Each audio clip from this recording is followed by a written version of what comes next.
Tauruses, what is going on with you this year? Love, love, love. I feel love in the beginning. I also feel around February, possibly you having to reevaluate what love is. So you may be sort of rushing, fools rush in to partnership, possibly even locking things down and making it a committed relationship, or investing a lot and not being able to necessarily just pull away when and if you decide that you want to. So this could be happening with all relationships, but in particular, whether it be roommates, it be someone you merge finances with, or it be a love affair where a lot comes together at once, you may want to take that a little bit slower and try to not get head over heels. Allow yourself to lose your head to your heart. And my feeling with it is that you're supposed to be having these emotions, you're supposed to be having these experiences. It's great to feel that level of passion. It's also important for you to be a little bit more detached and evaluate relationship dynamics like that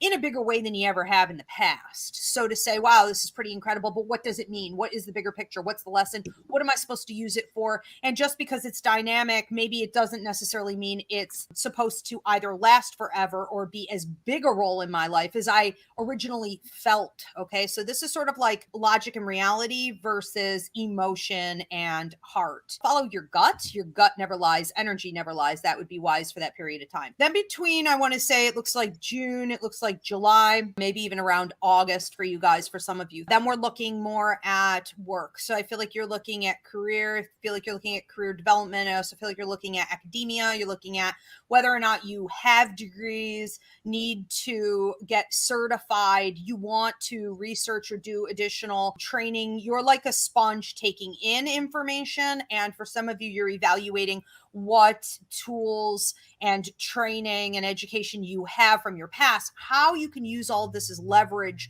going forward. And I feel that if you do it carefully, dotting your I's, crossing your T's, you're really going to start to feel some payout from that around like November and December. I also see around the month of October, you shedding something, tossing it overboard. So out with the old in order to make room for the new. This could be a relationship. This could be a vehicle. This could end up being something that you have close in your life on a regular basis. Okay. A relationship, a situation, or an object, but you're going to have to get rid of something you would prefer maybe not to. And then in December, I see you behind the wheel of sort of like a sports car, which is symbolic of you getting behind the wheel in life, you being in a position of power. You could see an increase in your finances, leadership, but definitely feeling in general that you are really dictating that your life is going to go in a more positive direction than what it was. So that's exciting. Yeah,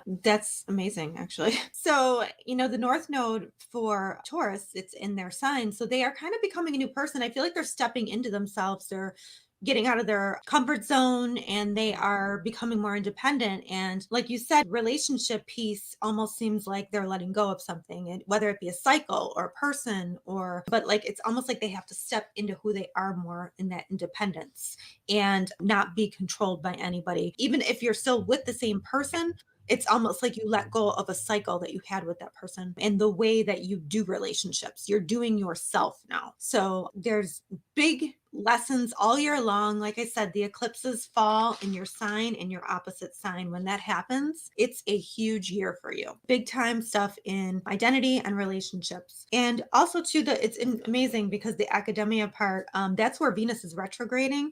So I really feel like this is a reevaluation of your philosophies, a reevaluation of if you do have something in academia, if you decide to go back to school, or you're going to see what value does this have in my life. You're reevaluating it. Am I getting my self-worth derived from here? Like, this all has to do with you and others and your value system. Jupiter is going to go into Pisces at the end of December of this year. So it's going to start next year off with Jupiter there.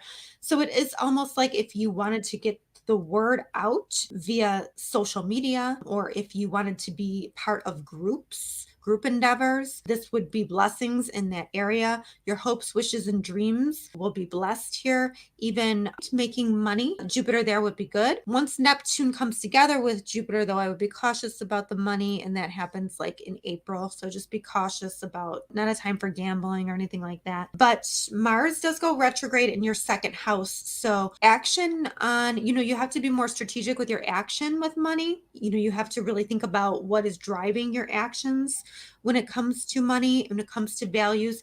Where are you getting your self-worth from? What are you doing to foster self-worth in yourself? How are you making money? And how can you be doing it better? How can you be doing it more strategically? These are all themes that are going to come up. And that Mars doesn't retrograde until October. And there's also an eclipse in October. So, and I know Ivy mentioned October.